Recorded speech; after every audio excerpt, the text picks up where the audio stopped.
Halo Sobat YBHK, kembali lagi nih sama aku Bernadetta Dewanti Wahyuding Tias di podcast sukses bersama YBHK. Nah, di podcast episode ke-65 ini kita akan berbincang-bincang sesuai dengan tema kita hari ini, yaitu yang diambil dari core value YBHK, yaitu adalah bersyukur dan disiplin. Nah, as you can see guys, di sini aku nggak hanya sendirian, sudah ada saya Brendo Tengdom, alumni SMA Tarsius 1, lulus tahun 93. Hai Sobat YBHK. Lulus tahun 93 dari SMA Tarsius 1 nih guys. Nah, hai Kak. Kita akan langsung mulai aja. Untuk pertanyaan pertama nih. Ya, saya izin panggil Bu Deta ya. Boleh. Ya, oke. Ya. Nah, kenapa sih Kak dulu Kak Brendo itu memilih untuk masuk ke SMA Tarsius 1 gitu? Padahal kan di Jakarta kan banyak nih SMA lain.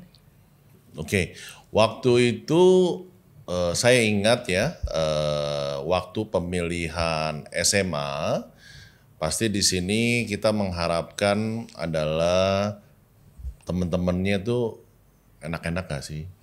Udah sekolahnya yang bagus dari segi pendidikan ya kan, maupun juga mungkin ekstrakurikuler ya kan, itu biasa kita jadi pertimbangan ya. Nah saat itu SMA Tarsius 1 kita kenal waktu itu secara ranking bagus di Jakarta, nggak kalah sama SMA papan atas juga lah, yang belakangnya us itu lah ya gitu ya. Nah jadi akhirnya ya kan, nah itu ada beberapa pilihan waktu itu saya apply, akhirnya sampai keputusan memilih untuk masuk di SMA Tarsius 1. Begitu Bu Deta. Oh begitu alasannya.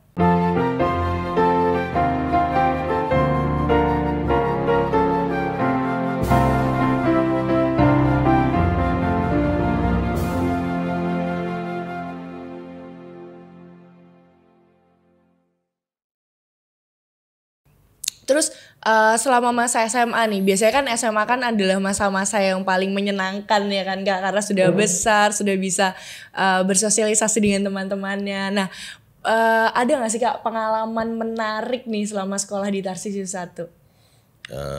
Benar sekali Bu Deta ya, SMA itu merupakan masa yang paling kalau dibilang indah lah ya. Kenapa sih paling indah gitu kan? Karena ya mungkin pada saat itu adalah masa kita pembuktian jati diri ya. Nah di situ waktu dulu ya yang masih ingat kita suka bandel lah ya. Pasti di sini juga sama-sama nih para siswa-siswi atau sobat YBHK ya kan. SMA ini ya lagi iseng-isengnya tuh.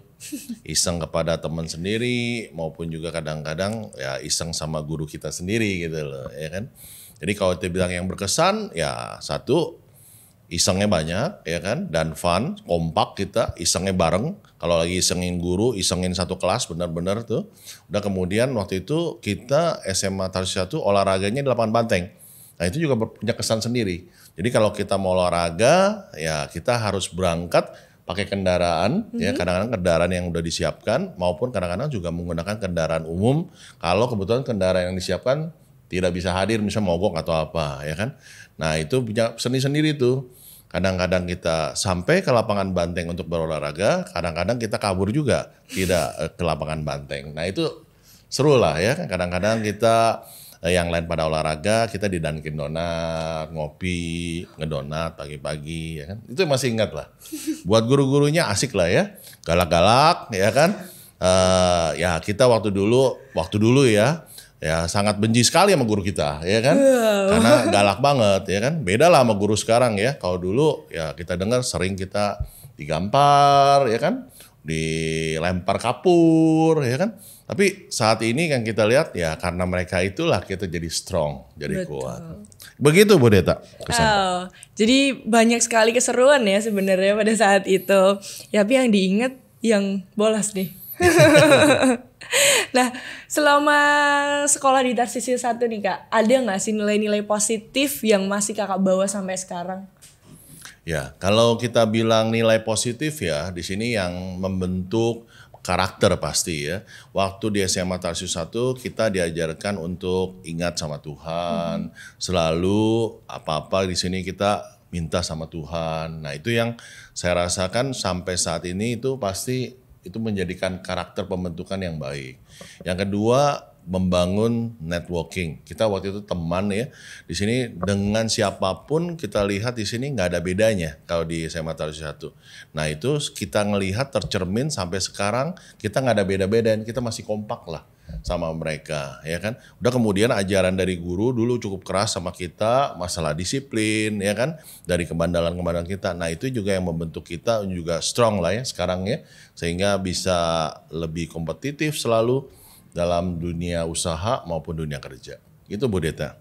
Karena selain kita yang berusaha, pasti kita harus ingat Tuhan juga gitu kan. Selain kita harus kerja keras, kita juga harus disiplin supaya semuanya teratur dan tertata rapi. Nah, selama sekolah di Tarsis 1 nih Kak, ada gak sih Kak tantangan-tantangan yang dihadapin?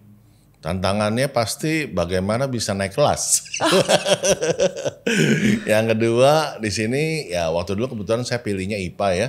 Nah itu begitu banyak waktu itu pelajaran-pelajaran yang kalau dibilang killer dari mata pelajarannya ya. Untuk kita bisa paling tidak tuh lulus lah ya.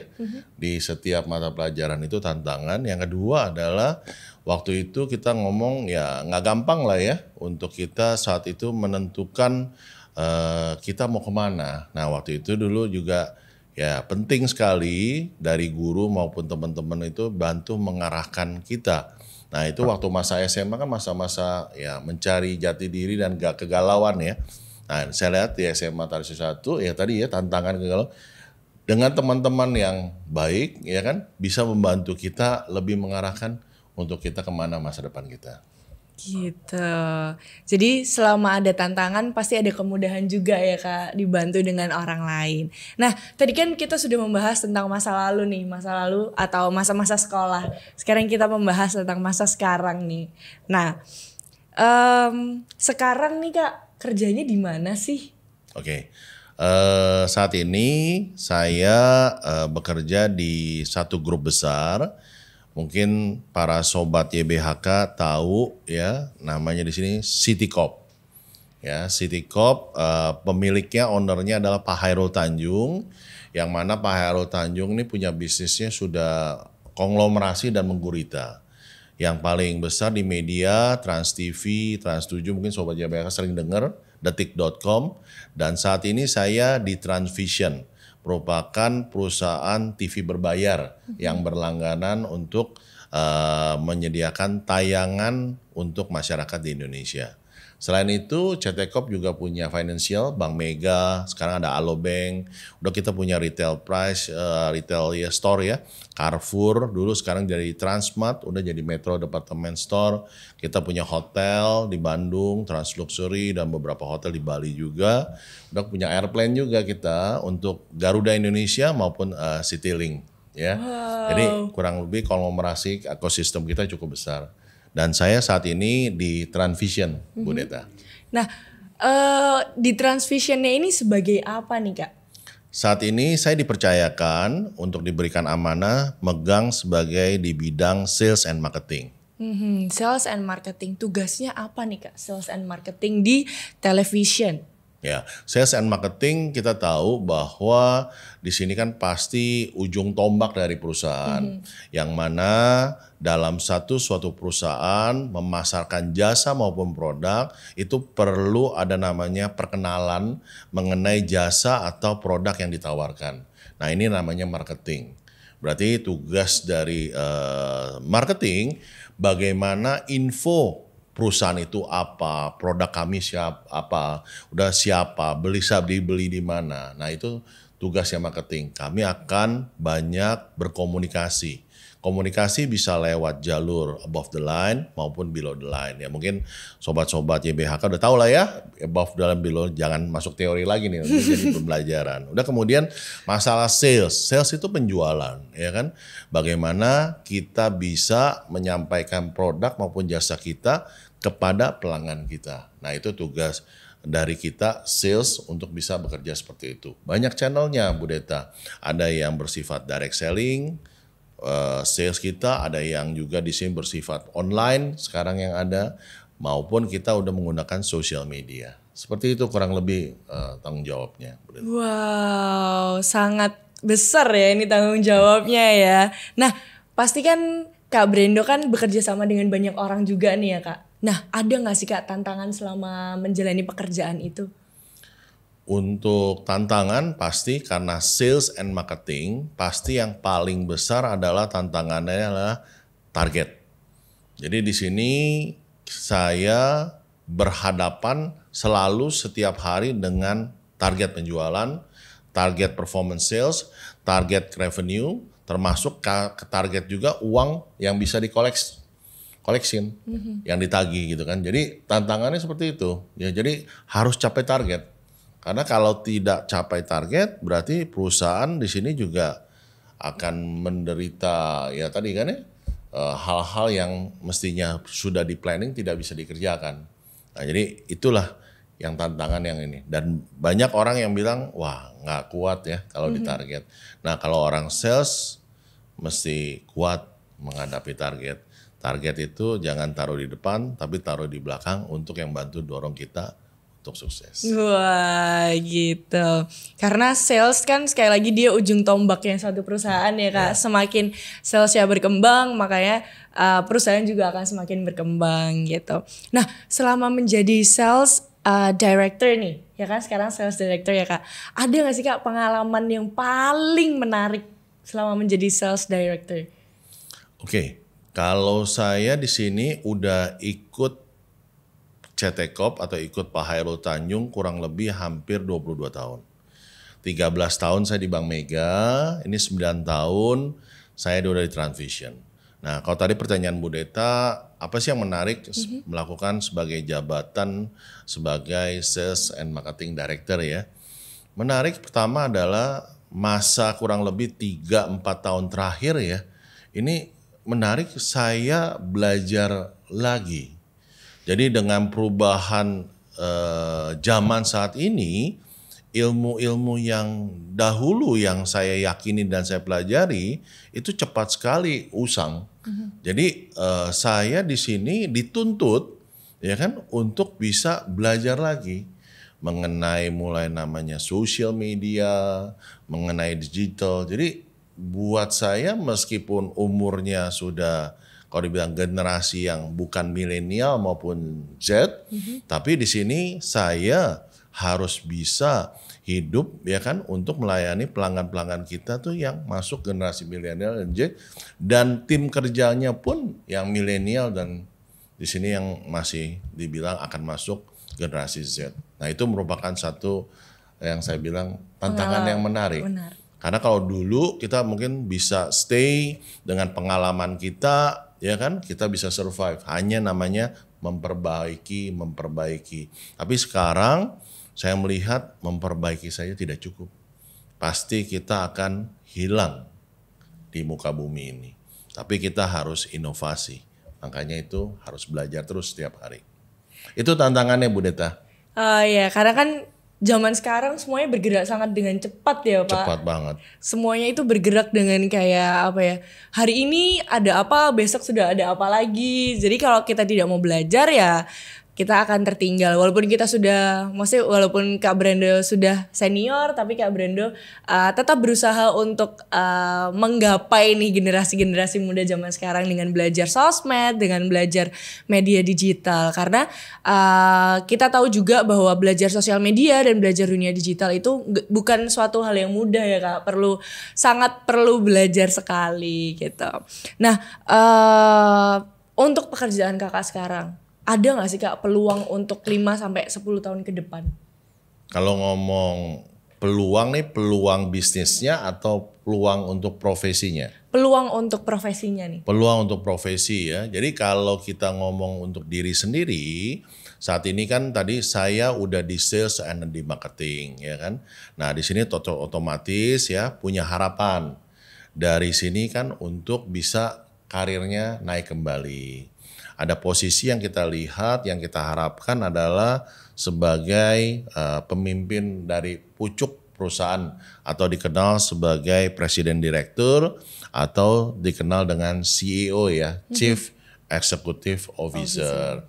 Nah ini yang saya bilang kalau saya di sini sebagai profesi sales and marketing bisa melakukan dengan baik dan juga bisa beradaptasi dan membuat transformasi perusahaan jauh daripada yang sekarang, otomatis ya kan harapan bisa mendapatkan rewarding ya kan dari apa yang kita sudah capai. Tapi dari dulu sih moto saya jangan pikirin ya kan mau naik gaji, mau rewarding apa ya kan, yang penting kita lakukan yang terbaik, lakukan proses. Karena saya merasa dengan fokus pada prosesnya itu hasilnya datang sendiri kok.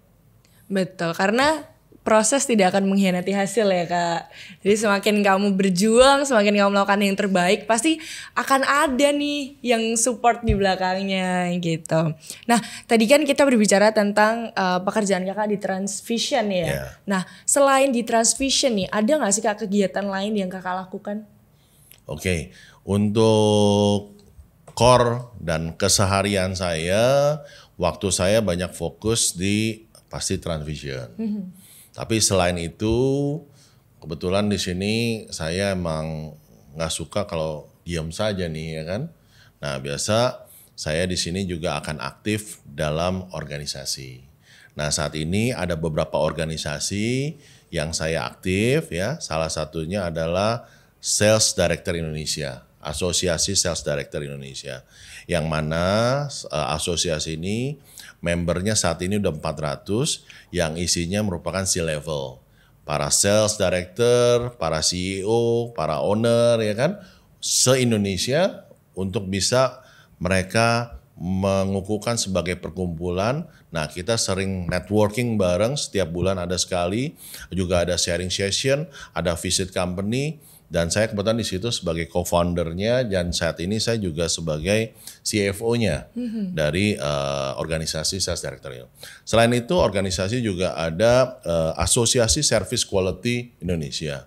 Kebetulan saya kepilih jadi Vice Chairman yang mana kita punya di sini tujuan dari organisasi bagaimana membuat Indonesia dapat bisa lebih melayani ya kan dari segi service kepada siapapun yang ada di sini, pelanggan kita, tamu mancanegara, ya kan, supaya Indonesia sebagai destinasi dari pariwisata maupun dari yang internalnya makin baik servisnya. Itu tujuan kami.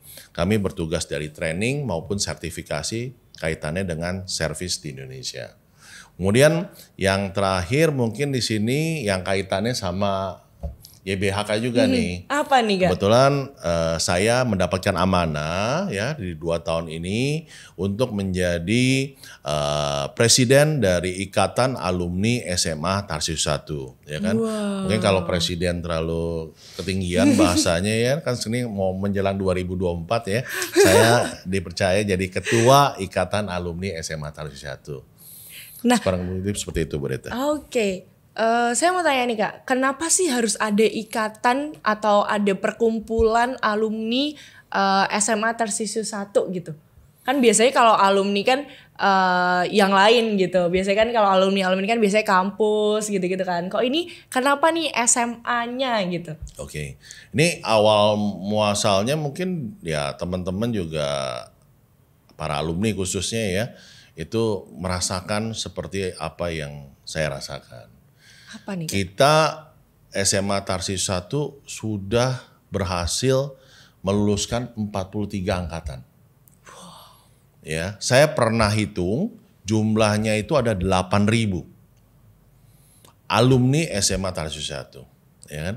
Nah itu kita masing-masing angkatan atau masing-masing kelas sering ketemuan, sering reuni gitu loh, ya kan? Nah kalau reuni itu selain bercandaan ya kan, itu pasti ada sedikit bagaimana guru kita, tanya ya kan, bagaimana teman kita.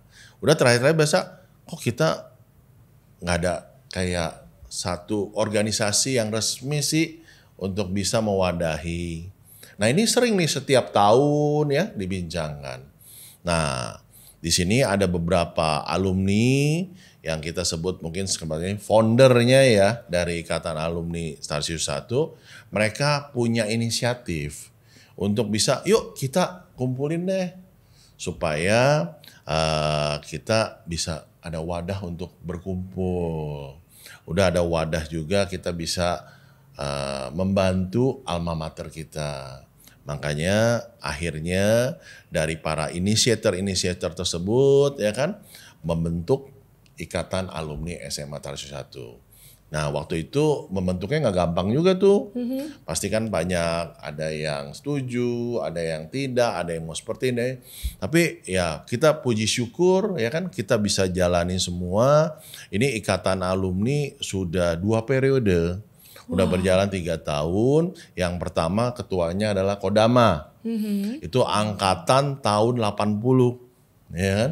Itu yang waktu Kodama jadi ketua, saya masuk, ya kan, bukan wakil waktu itu. Saya ada di beberapa bidang waktu itu yang Kodama minta. Untuk yang terakhir saya di bidang untuk pengembangan alma mater. Ya kan? Nah kurang lebih ceritanya itu pas periode kedua, pemilihan ketua lagi, saya yang mendapatkan amanah atau mandat ya, untuk menjadi ketua Ikatan Alumni di 2 tahun periode ini.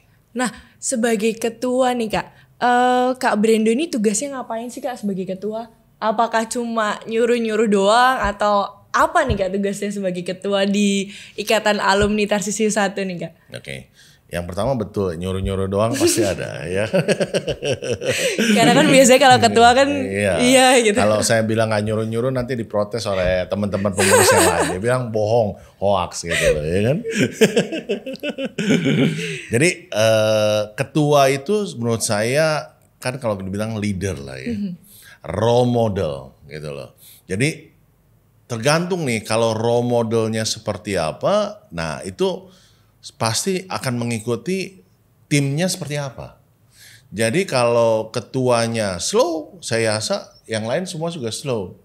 Kalau yang lainnya seketuanya lihat nggak inisiatif, yang lain juga malas untuk inisiatif. Apalagi kita ngomong organisasi ini nggak digaji ya. Ini sukarela gitu loh ya kan. Mereka pikir ya lu kalau nyuruh-nyuruh doang gitu loh ya kan. Lu nya sendiri aja nggak kerja, pasti nggak jalan.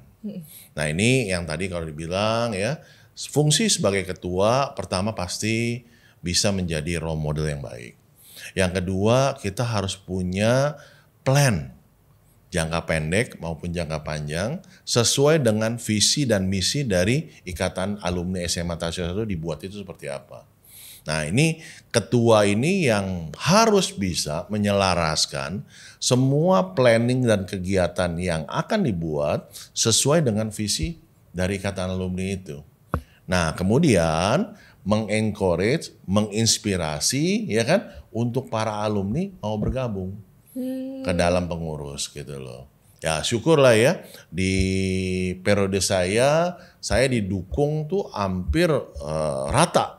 Dari angkatan 80-an, 90-an, 2000-an, bahkan sampai ada 2010-an. Nah ini sesuai dengan pesan dari Kodama ya, ingin supaya benar-benar yang terlibat di dalam kepengurusan ini tidak hanya angkatan tertentu atau dekade tertentu, tapi bisa secara menyeluruhnya. Jadi ya inilah yang tantangan dari seorang ketua. Harus bisa menyatukan semua angkatan gitu ya Kak. Nah kan ini organisasi alumni SMA Tarsius 1. Ada gak sih Kak kegiatan apa aja nih yang udah dilakukan sama Ikatan Alumni ini? Oke, kalau Bu Neta nanya kegiatan Ikatan Alumni ya kan. Nah ini masih ada waktu nggak nih kurang lebih 1 jam kita bahas. Oh karena banyak sekali ya kegiatannya, wow keren. Gak apa-apa, saya singkat saja. Ya, jadi di sini mungkin waktu nggak lama lagi ya, kurang lebih sekitar 5-10 menit lagi ya kan. Di sini udah dikasih kode sama Pak Andreas tuh ya kan. Ya kan? Jadi kalau masalah program kita fokus Ikatan Alumni kepada 3. Yang pertama adalah untuk alumni. Yang kedua untuk alma mater. Alma mater ini adalah SMA Tarsius 1. Yang ketiga untuk masyarakat terdekat dari lingkungan kita. Yang pertama dari alumni kita punya program ya kan sharing. kita setiap 3 bulan sekali ada ngadakan seminar atau webinar untuk sharing, kita mendatangkan narasumber sharing kepada alumni mengenai kejadian atau ada strategi baru, ada inisiatif baru untuk brainstorming lah sama itu ya.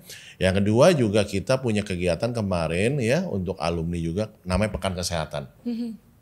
Yang mana kita undang alumni untuk bisa ada pemeriksaan gratis. Yang periksa tuh para dokter-dokter dari lulusan SMA Tarsius 1 juga alumni. Oh, keren. Ya kan, dikasih pemeriksaan gratis, kemudian kasih obat gratis juga. Karena kita mendapatkan sponsor juga untuk obat.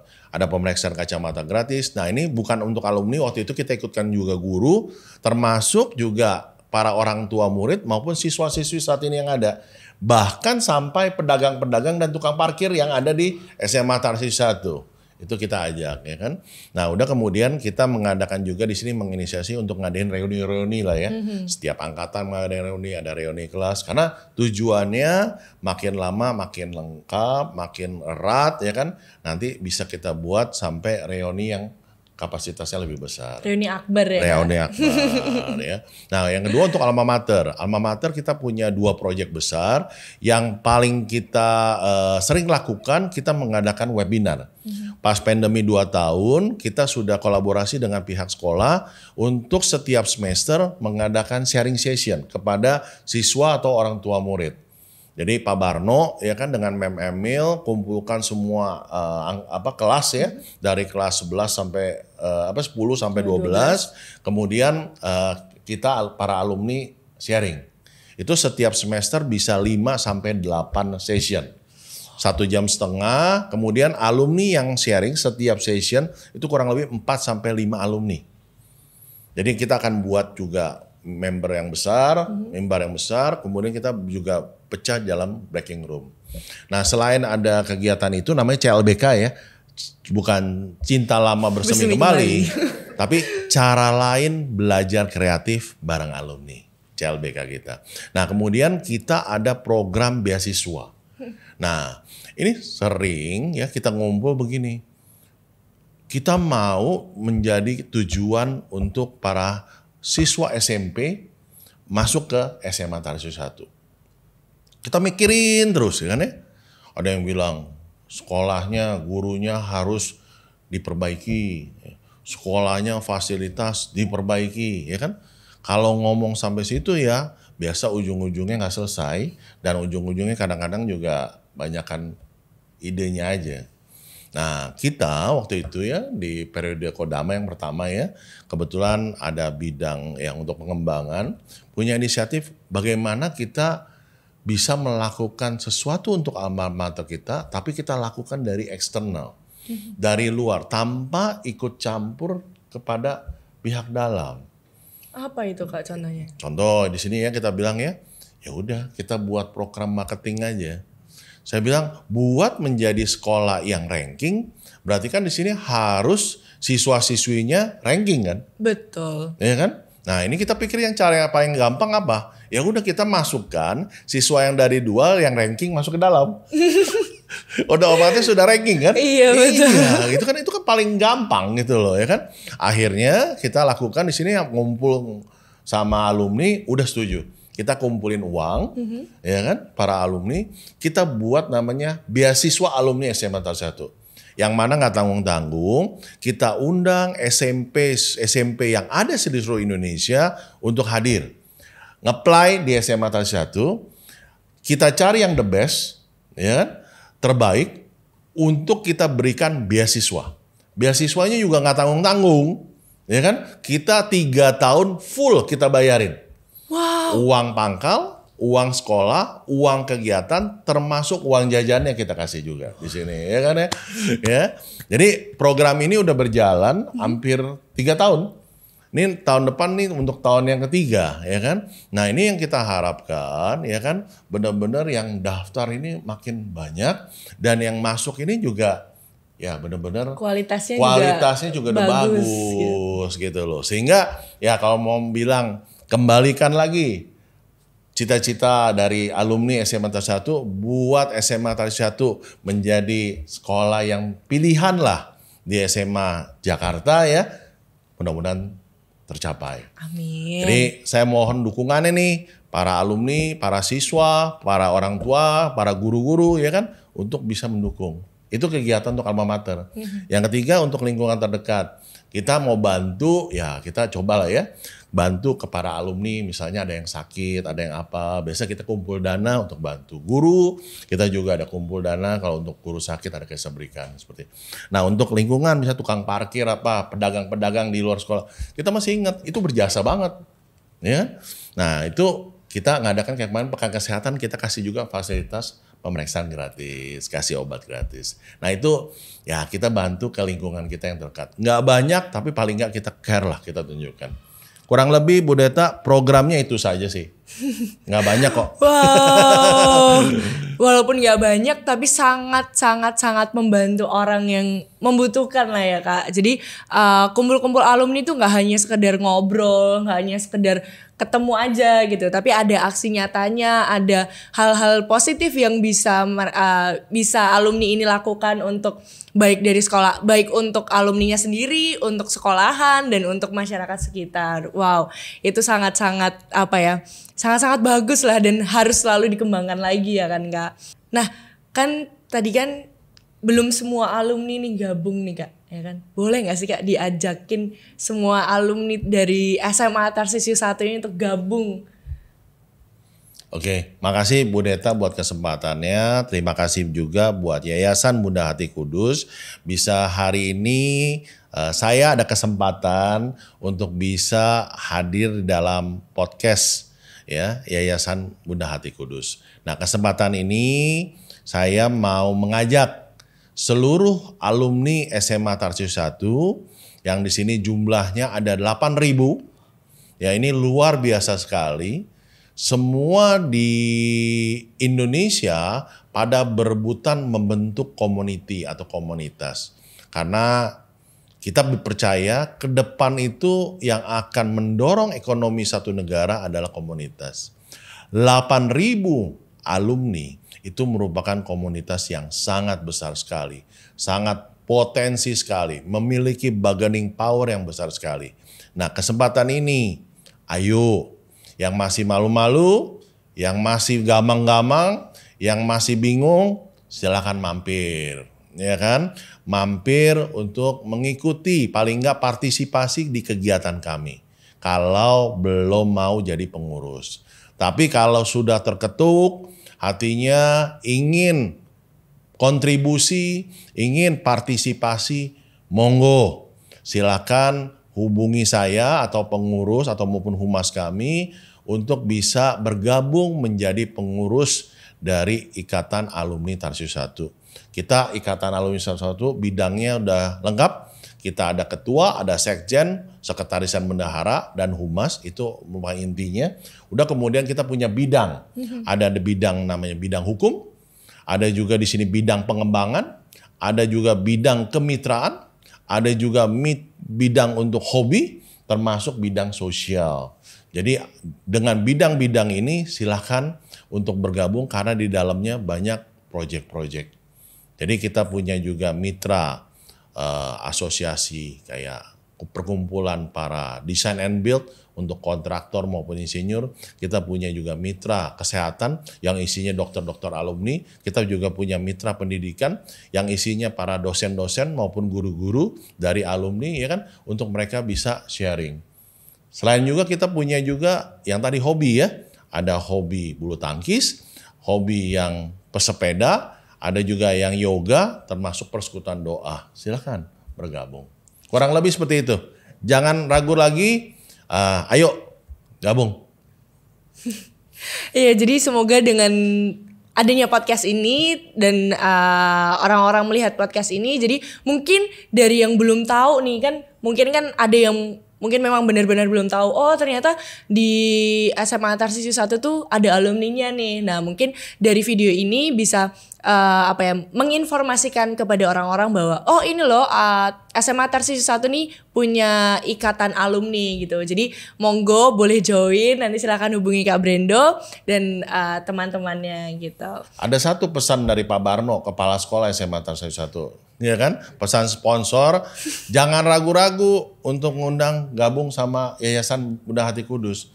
Karena yang punya keeratan antara sekolah dengan alumni, menurut Pak Barno ya, pengamatannya yang cukup erat hanya di SMA Tarsius. Wow, tuh jadi udah punya kesempatan nih, harus digunakan dengan baik ya Kak. Jadi kalau orang tua yang menyekolahkan anaknya, siswa-siswi jangan takut karena udah ada asosiasinya. Pas lulus udah pasti jadi anggota dari Ikatan Alumni. Otomatis bisa menikmati semua fasilitas yang ada. Keren. Nah, terakhir nih Kak, pesan untuk generasi muda zaman sekarang. Oke, buat sobat YBHK, saat ini tidak gampang. Banyak benar sekali cobaan-cobaan di dalam negara kita sendiri maupun secara global. Situasinya sangat tidak bisa kita prediksi. Jadi penting sekali kita menyiapkan diri sebagai individu. Nah, kesempatan ini saya mengajak buat para individu kita masing-masing untuk pertama adalah selalu di sini mau membuka diri untuk belajar. Kemudian tekun, disiplin, dan kerja keras. Kemudian jangan takut untuk kita punya mimpi.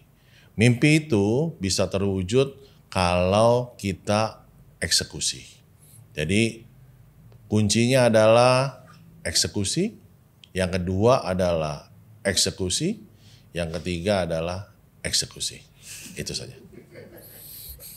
Wow, keren. Jadi pada intinya adalah jangan capek atau jangan lelah untuk belajar sesuatu hal yang baru. Karena zaman sekarang dunia itu bergeraknya sangat cepat. Kalau kita nggak mau belajar, kita nggak mau tahu tentang hal lain, kita akan tertinggal gitu. Nah, wow, sangat inspiratif sekali nih podcast kali ini. Dan saya nih jadi tahu nih, oh ternyata kalau perkumpulan atau komunitas alumni itu nggak hanya berkumpul aja, nggak hanya ngobrol aja. Ternyata ada loh bentuk nyatanya, bahkan untuk alumni sendiri, bahkan untuk alma mater dan untuk masyarakat sekitarnya tuh ada gitu. Dan Kak Brendo, terima kasih sudah mau sharing di podcast ini. Dan untuk sobat-sobat di BHK, terima kasih sudah mau menonton podcast ini dari awal hingga akhir. Saya Bernadetta Dewanti Wahyuningtyas dan Brendo Tengdom pamit undur diri dan sampai jumpa di podcast selanjutnya. Bye.